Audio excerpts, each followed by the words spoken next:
Chapter 10. Further use of the will. You cannot retain a true and clear vision of wealth if you are constantly turning your attention to opposing pictures, whether they be external or imaginary.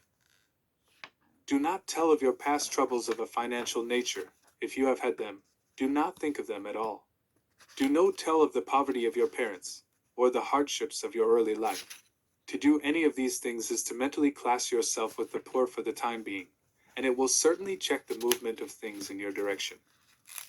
Let the dead bury their dead, as Jesus said. Put poverty and all things that pertain to poverty completely behind you. You have accepted a certain theory of the universe as being correct, and are resting all your hopes of happiness on its being correct. And what can you gain by giving heed to conflicting theories? Do not read religious books which tell you that the world is soon coming to an end. And do not read the writing of muckrakers and pessimistic philosophers who tell you that it is going to the devil. The world is not going to the devil. It is going to God. It is wonderful becoming. True, there may be a good many things in existing conditions which are disagreeable. But what is the use of studying them when they are certainly passing away, and when the study of them only tends to check their passing and keep them with us? Why give time and attention to things which are being removed by evolutionary growth, when you can hasten their removal only by promoting the evolutionary growth as far as your part of it goes? No matter how horrible and seeming may be the conditions in certain countries, sections, or places, you waste your time and destroy your own chances by considering them. 41. You should interest yourself in the world's becoming rich. Think of the riches the world is coming into, instead of the poverty it is growing out of, and bear in mind that the only way in which you can assist the world in growing rich is by growing rich yourself through the creative method, not the competitive one. Give your attention wholly to riches, ignore poverty. Whenever you think or speak of those who are poor, think and speak of them as those who are becoming rich, as those who are to be congratulated rather than pitied. Then they and others will catch the inspiration, and begin to search for the way out. Because I say that you are to give your whole time and mind and thought to riches, it does not follow that you are to be sordid or mean.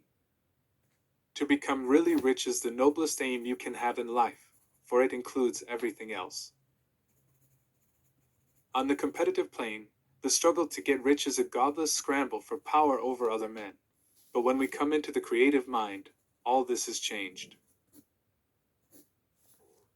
All that is possible in the way of greatness and soul unfoldment, of service and lofty endeavor, comes by way of getting rich.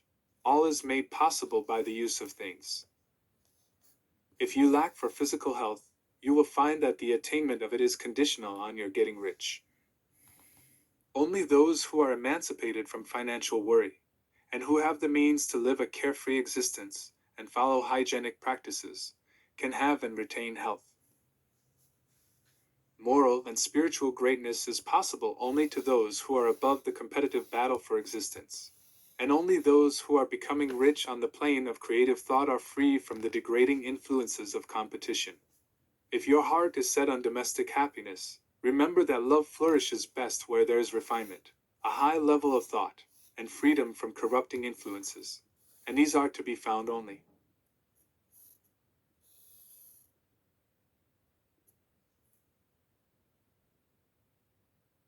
(42) Where riches are attained by the exercise of creative thought, without strife or rivalry.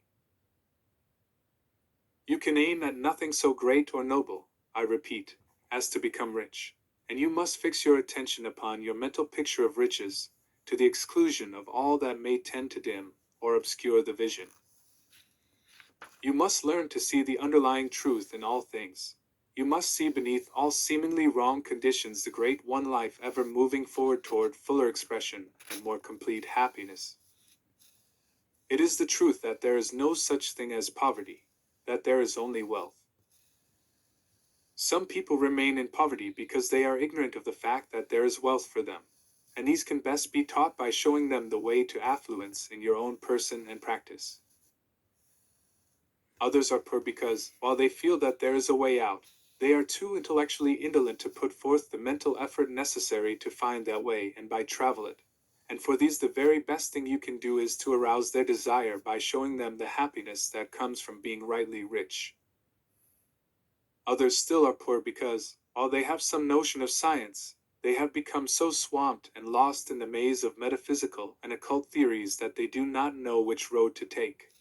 They try a mixture of many systems and fail in all.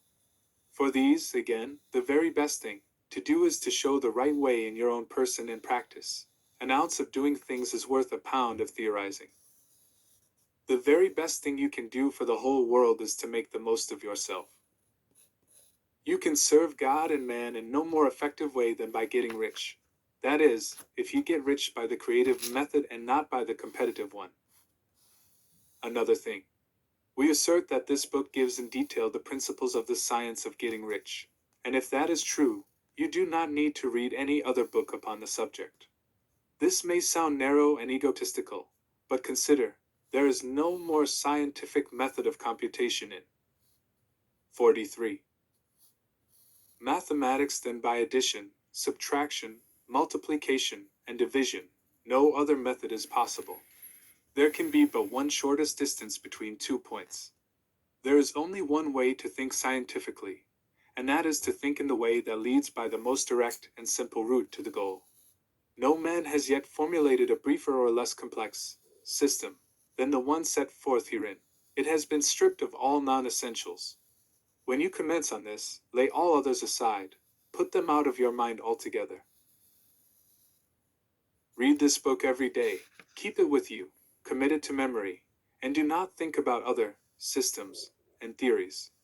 If you do, you will begin to have doubts, and to be uncertain and wavering in your thought, and then you will begin to make failures.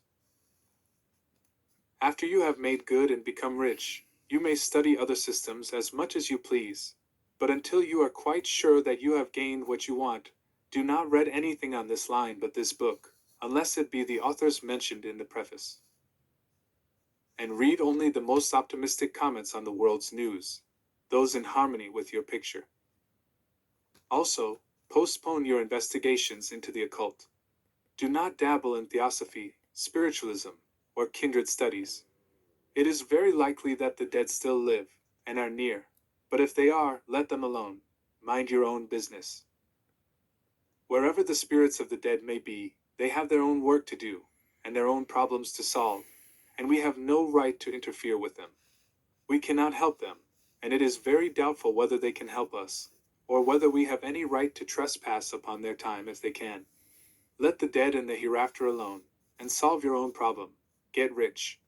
If you begin to mix with the occult, you will start mental cross currents, which will surely bring your hopes to shipwreck.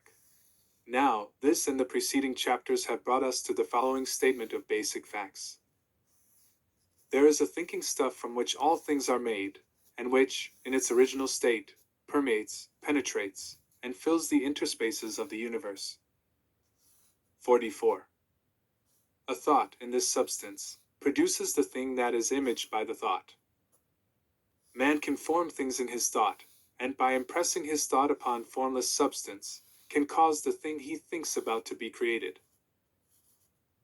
In order to do this, man must pass from the competitive to the creative mind.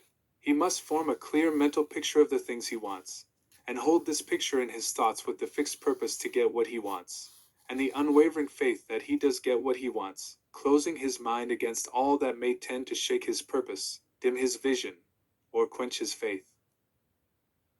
And in addition to all this, we shall now see that he must live and act in a certain way.